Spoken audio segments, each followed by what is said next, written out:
पाकिस्तान की पैरवी करते हैं। औरंगजेब की आत्मा घुस गई इनके अंदर। हिंदुओं को कहता था या तो मुसलमान बनो नहीं तो जजिया कर दो।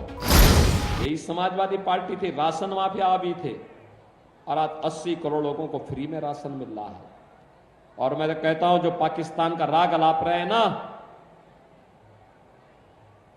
हिंदुस्तान ने मोदी जी के नेतृत्व में 10 वर्ष में जितनी पाकिस्तान की आबादी है उससे बड़ी आबादी को गरीबी से उभारने का काम किया है। गरीबी से ऊपर खुशहाल जीवन जीने के लिए आगे बढ़ाया है। और पाकिस्तान 23 करोड़ लोगों को रोटी नहीं दे पा रहा है, भूखों मर रहे हैं लोग। 1 किलो आटा के लिए छीना झपटी होती है। मोदी जी के नेतृत्व में आज गरीबों का कल्याण, 80 करोड़ लोग फ्री में राशन प्राप्त कर रहे हैं। 60 करोड़ लोगों के 5 लाख रुपए का आयुष्मान भारत की सुविधा, वे कहीं भी जाएं देश के अंदर उनको मुफ्त में 5 लाख रुपए की मुफ्त में चिकित्सा सुविधा उपलब्ध है। 12 करोड़ किसानों के को किसान सम्मान निधि, 12 करोड़ घरों में शौचालय का निर्माण, 10 करोड़ घरों में उज्ज्वला योजना का कनेक्शन। और मोदी जी ने उज्ज्वला योजना के कनेक्शन की शुरुआत बलिया से ही की थी। बहनों और भाइयों, 4 करोड़ घर बन गए हैं। और मोदी जी ने कहा है, बहनों और भाइयों, मोदी जी ने कहा है कि 70 वर्ष से ऊपर के प्रत्येक बुजुर्ग को 4 जून के बाद जब फिर एक बार मोदी सरकार बनेगी, फ्री में 5 लाख रुपए की स्वास्थ्य बीमा उपलब्ध करवाएंगे। जितने गरीब होंगे उन सबके मकान बनेंगे, सबके मकान देंगे। एक तरफ ये कार्य करने वाली सरकार और दूसरी तरफ माफियाओं को संरक्षण देने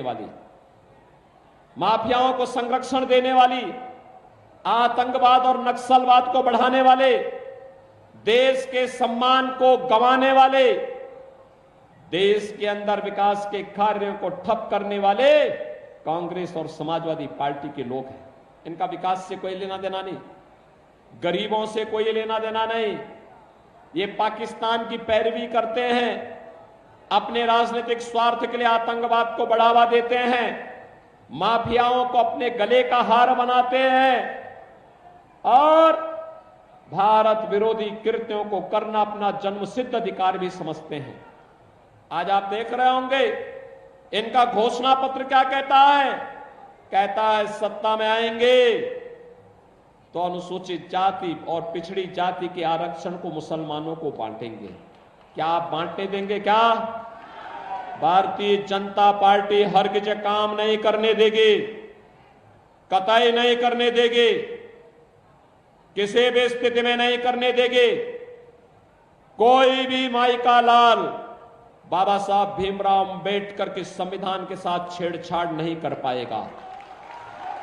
बाबा साहब भीमराव अंबेडकर ने कहा था कि धर्म के आधार पर आरक्षण नहीं हो सकता, आरक्षण का आधार अनुसूचित जाति, जनजाति और पिछड़ी जाति को केवल आरक्षण मिलेगा, मुसलमान को आरक्षण नहीं मिल सकता है। लेकिन एक कांग्रेस और समाजवादी पार्टी के लोग जबरदस्ती बाबा साहब भीमराव अंबेडकर की भावनाओं के विरुद्ध आचरण कर रहे हैं। बहनों और भाइयों, आज हम सब आए हैं आपके पास कहने के लिए।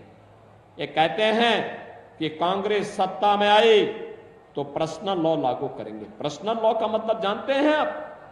पर्सनल लॉ का मतलब बेटी स्कूल नहीं जा पाएगी, महिलाएं बाजार नहीं जा पाएंगी, 3 तलाक की कुप्रथा को फिर से लागू करेंगे और इनके द्वारा कहा जा रहा है तालिबानी शासन लागू करेंगे।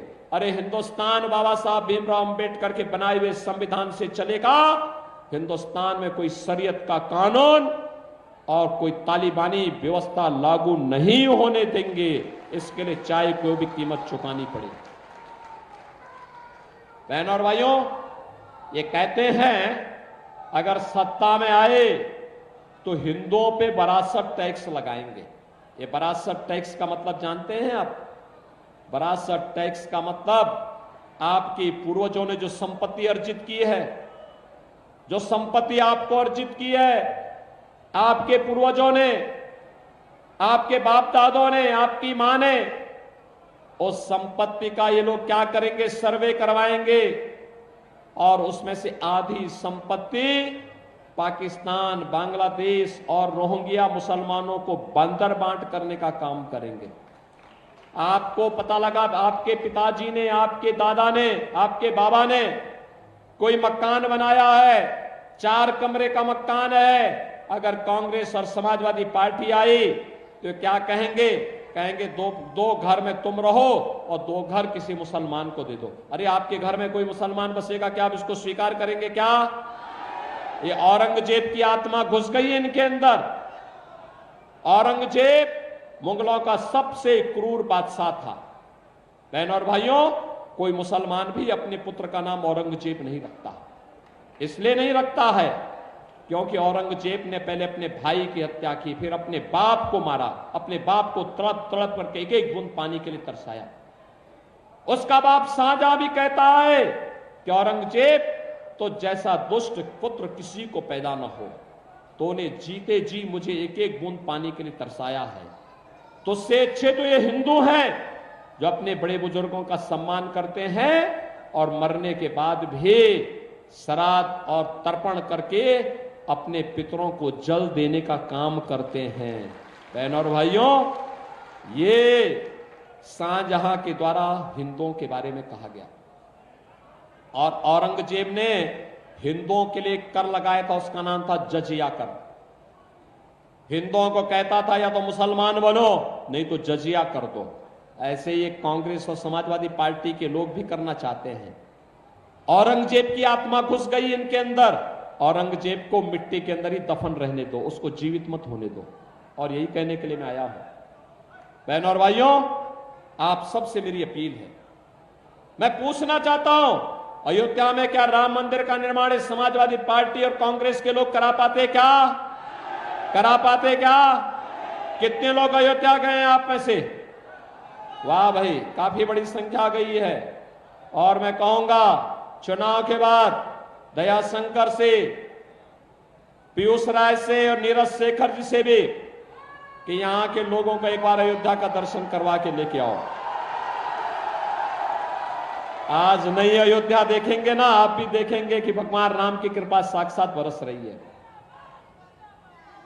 बहनों और भाइयों, एक तरफ राम भक्तों पर गोली चलाने वाली समाजवादी पार्टी है और दूसरी तरफ राम भक्तों का आवभगत करने वाली, आपको पुण्य का भागीदार बनाने वाली भारतीय जनता पार्टी।